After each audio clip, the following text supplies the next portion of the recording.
Competition exam में तैयारी करने वाले सारे स्टूडेंटों को जय जोहार, जय प्रगति, जय कुदरत। दोस्तों, मैं आपके सामने एक नया टॉपिक लेकर आया हूँ। यह टॉपिक भी काफ़ी प्रत्येक एग्जाम के लिए महत्वपूर्ण माना जाता है, क्योंकि मैंने जहाँ तक एग्जाम दिए हैं वहाँ मैंने कहीं कहीं इस टॉपिक से भी प्रश्न देखे हैं। तो बस हम हमारे टॉपिक की ओर बढ़ते हैं, तो देखते हैं हमारा टॉपिक क्या है। आज का टॉपिक है, देखिए टॉपिक का नाम है हमारा भौमट के राजा राणा कुंजा भील और इनकी उपजाति थी होलंकी। यानी कि आदिवासियों में भीलों में उपजाति है कौन सी? होलंकी। ये उपजाति है इनकी। आपके सामने इनका चित्र नजर आ रहा है। ये हाथ में, एक हाथ में इनका तीर है और दूसरे हाथ में तीर का धनुष है और पीछे इनके तरकस लगाया हुआ है। और इनकी वेशभूषा आप देख सकते हैं कि किस तरह से भीलों की वेशभूषा हमारे होती है। धोती पहनी हुई है और ऊपर जो हमारे माथे पर जो हथौड़ा बांधा जाता है वो इनका पहना हुआ है। आगे देखते हैं हम कि इनका जन्म कब होता है। तो इनका जन्म 5 अक्टूबर को बताया जाता है, लेकिन लगभग इनके बारे में बहुत कम लिखा गया है इतिहासकारों ने। तो इसीलिए इनकी एक ही तिथि मिलती है 5 अक्टूबर, और लगभग माना जाता है इनका समय माना जाता है महाराणा प्रताप के जन्म के आसपास का ही समय माना जाता है। और कई पुस्तकों में मिलता है तो 5 अक्टूबर के बाद में शताब्दी मिलती है, कौन सी? 16वीं शताब्दी। कौन सी? 16वीं शताब्दी। अब राजस्थान के कौन से स्थान से ये इन्होंने जन्म लिया था? तो राजस्थान का एक स्थान है मेरपुर, और मेरपुर जो स्थान पड़ता है पांडवा में। कहाँ पड़ता है? पांडवा में। और ये जो मेरपुर जो नाम है, इसका वर्तमान नाम इसका है, क्या नाम है? मानपुर। क्या नाम है? मानपुर। ठीक है। इसके बाद में इनके पिता का नाम था दूधा भील और उपजाति उनकी भी होलंकी। इनकी माता का नाम केहरीबाई, इनके दादा का नाम हरपाल भील होलंकी, पुत्र का नाम रामा भील होलंकी। अपने पिता की मृत्यु के बाद जब ये 14 वर्ष की अवस्था में थे तभी इनके पिता चल बचे थे। तब 14 वर्ष की आयु में, अल्प आयु में ही भीलों द्वारा इनको मेरपुर का क्या बना दिया जाता है? मुखिया बना दिया जाता है। वहां का इनको राजा बना दिया जाता है। इनकी वीरता व पराक्रमी को देखते हुए भौमट के भीलों द्वारा इनको पूरे भौमट क्षेत्र का, यानी कि इनको भौमट का क्या बना दिया जाता है? पूरे भौमट का राजा बना दिया जाता है। भौमट का मतलब है जो हमारे भीलों का जो एक अरावली पर्वत श्रृंखला है, जितनी भी अरावली पर्वत श्रृंखला है मेवाड़ के आसपास में, उस अरावली पर्वत श्रृंखला के भौमट के राजा कौन थे? राणा कुंजा भील। कौन थे? राणा कुंजा भील। तो इनको भौमट का राजा बना दिया था। इसीलिए मैं चैप्टर का नाम भी क्या रखा है? भौमट के राजा राणा कुंजा भील होलंकी। ठीक है। नेक्स्ट हम देखते हैं कि इनका खान पान क्या था। ये इनके खान पान में क्या खाते थे खाने की? तो ये हमारे एक कोदरे की रोटी, जैसे हमारी भीली भाषा में एक कोदरे अनाज का नाम है, जो कोदरे की रोटी और एक माल की रोटी, ये भीली भाषा का शब्द है। माल की रोटी और पूरी की रोटी, इन 3 अनाजों की रोटी में इतना प्रोटीन होता है, इतनी ताकत होती है कि पूछो मत। भीलों का ये पुराने जमाने का खान पान है और इसमें बहुत सारी ताकत रहती है और भील बहुत बलशाली हुआ करते थे इसी खाने को खाकर। और कहीं कहीं इनके पुस्तकों के बारे में लिखा है कि राणा कुंजा ने घास की रोटी खाई थी। घास की कभी रोटी होती नहीं और कोई खाए नहीं जाती। कभी जिंदगी में अगर आपने खाई हो तो प्रत्यक्ष प्रमाण दे सकते हैं आप। इसलिए घास की रोटी नहीं थी, क्योंकि इतिहासकार जानते नहीं थे। और वो रोटी कौन सी थी? एक छोटा अनाज आता है कोदरे की रोटी, और छोटा ही अनाज है कौन सा? माल, और एक छोटा अनाज है पूरी। इनकी रोटी बनाकर वो खाते थे। ठीक है दोस्तों, तो यहाँ तक का चैप्टर हम अभी देख लिया। आगे का चैप्टर हम और देखते हैं कि इनके बारे में और हमें क्या प्रमाण मिलते हैं। तब तक के लिए आप अपना स्क्रीनशॉट ले सकते हैं।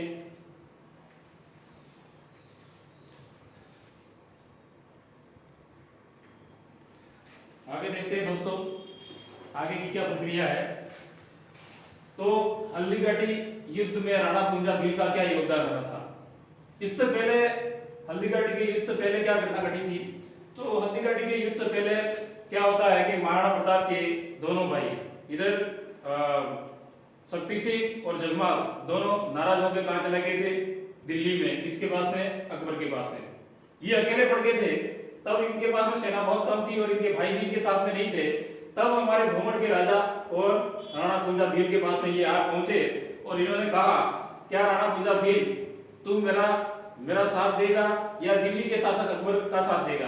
तो इन्होंने कहा, इनको पता था कि प्रताप का भी लालन पालन भीलों के बीच में ही हुआ था और तो भीलों के बीच में हुआ था, तो जाहिर सी बात है कि राणा कुंजा भील कैसे उनको मना कर सकते थे। तो उन्होंने कहा कि मेवाड़ के इतिहास, मेवाड़ की धरा के लिए मैं आपका सहयोग दूंगा। तभी महाराणा प्रताप ने उनको गले लगा दिया था और तब से उन्होंने कहा कि आज से तू मेरा भाई है और उनको एक पदवी दी गई। पदवी बाद में मिलती है, कब मिलती है? हल्दीघाटी की युद्ध जीतने के बाद में उनको राणा की उपाधि किसको मिलती है? राणा कुंजा भील को क्या मिलती है? राणा की उपाधि देते हैं महाराणा प्रताप। देखिए हल्दीघाटी का युद्ध कब लड़ा गया था? तो हल्दीघाटी का युद्ध लड़ा गया था 18 जून 1576 ईस्वी में। इधर मेवाड़ से हमारे कौन थे? मेवाड़ से थे हमारे लड़ने वाले प्रताप, और प्रताप के वीर सेनापति थे राणा कुंजा भील। और ये कौन से दस्ते का था? चंदावल दस्ते का भाग का ये नेतृत्व कर रहे थे, और चंदावल यानी पीछे वाला भाग, उसका नेतृत्व कर रहे थे। अब दूसरे सेनापति हमारे मुस्लिम सेनापति प्रताप के हकीम खां सूरी, ये हरावल दस्ता का नेतृत्व कर रहे थे, यानी कि आगे वाले भाग का नेतृत्व कर रहे थे। इधर दिल्ली से अकबर नहीं आया था। अकबर ने दो सेनापति भेजे थे। एक मुख्य सेनापति था अकबर का मानसिंह और दूसरा था आसफ खां। तो ये युद्ध मानसिंह व आसफ खां वो प्रताप इनके बीच में होता है, और ये युद्ध किसके पक्ष में रहता है? महाराणा प्रताप के पक्ष में रहता है। तो हम कह सकते हैं ये युद्ध किसने जीता? महाराणा प्रताप की जीत हुई और इन व्यक्तियों की क्या हुई? हार हुई। लेकिन युद्ध प्रणाली कौन सी थी? तो गोरिल्ला युद्ध प्रणाली कह सकते हैं, गोरिल्ला युद्ध प्रणाली। अगर गोरिल्ला युद्ध प्रणाली हमारे भोमट के राजा राणा कुंजा भील नहीं अपनाते तो शायद तक मुझे नहीं लगता कि हल्दीघाटी का युद्ध महाराणा प्रताप के फेवर में रहता, क्योंकि गोरिल्ला पद्धति में हमारे राणा कुंजा भील काफी माहिर थे, क्योंकि उनको पता था कि हमारे प्रताप के पास में सेना थोड़ी कम थी और इधर वो दिल्ली का शासक अकबर, उसके पास में बहुत सारी सेना थी, उसके बाद में तोप और बंदूकें हुआ करती थी, और यहाँ के हमारे प्रताप के जितने भी सैनिक थे उनके पास में कह सकते हैं हम भाले और तलवारें, और इसके अलावा भीलों के पास में हमारा क्या था? तीर कमान और गोफन क्या होती है? गोफन जो होती है जैसे धागे से बनाई जाती है और उसके अंदर पत्थर रखा जाता है और घुमाकर फिर कितना भी दूर फेंका जाए तो वो पत्थर गोली की तरह जाता है, तो गोली से भी इतना तेज जाता है जैसे ही पत्थर लगता है तो सामने वाला सैनिक तुरंत खत्म हो सकता है। तो गोरिल्ला पद्धति में उन्होंने तीर कमान का उपयोग किया था और गोफन का प्रयोग किया था। किसने? हमारे राणा कुंजा भील ने। तो ये युद्ध उनके पक्ष में रहा था, प्रताप के पक्ष में। अब आगे की प्रक्रिया क्या है कि आगे की प्रक्रिया ये रहती है कि जैसे ही युद्ध कौन जीतते हैं? महाराणा प्रताप जीतते हैं, तो यहाँ पर हमारे कुंजा भील को कौन सी उपाधि दी जाती है? राणा की उपाधि देते हैं। और उसके बाद में क्या आगे का जो भी है वो इनके प्रेम प्रसंग आगे चलता रहता है, और यही जो हमारा ये देखा जाता है। और इसके बाद में ये भी देखा जाता है कि मेवाड़ का जो प्रतीक चिन्ह है, मैं यहाँ लिख देता हूँ, मेवाड़ का प्रतीक चिन्ह, मेवाड़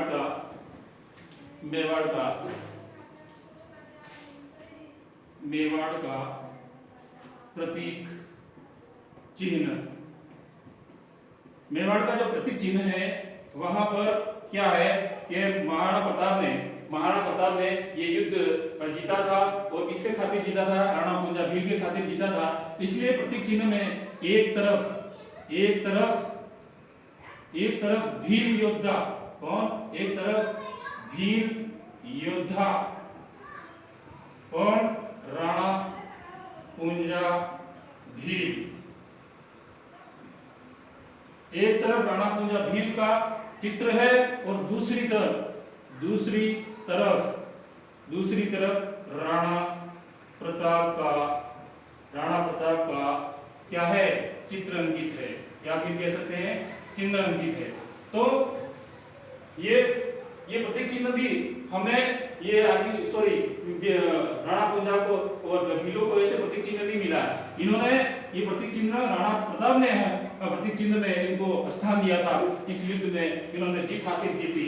इसीलिए यह चैप्टर मेरे द्वारा लाया गया, आपको अच्छा लगे तो लाइक करें और अधिक से अधिक शेयर करें और कमेंट करके बता सकते हैं कि ये इस टॉपिक में किस प्रकार की जो मैंने विशेषता बताई है आपको कैसी लगी।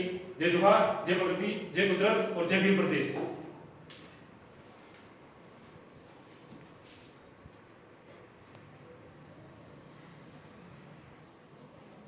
लास्ट में एक बात और कहना चाहूंगा मैं आपको कि हमारे महापुरुष की थोड़ी सी तस्वीर इधर गुम गई है। सॉरी, मैं माफी चाहूंगा क्योंकि लिखते समय बोर्ड का जो अटैच हो गया उसी वजह से हमारे महापुरुष राणा कुंजा भील की तस्वीर थोड़ा टेढ़ी हो गई है। उसके लिए मैं माफी चाहूंगा। ऐसा होना नहीं चाहिए क्योंकि पास में लगी है तो बोर्ड के अटकने से इनकी जो तस्वीर है थोड़ी तिरछी होगी। इसके लिए मैं क्षमा चाहता हूँ, राणा कुंजा भील को नमन करता हूँ कि मुझे माफ करें।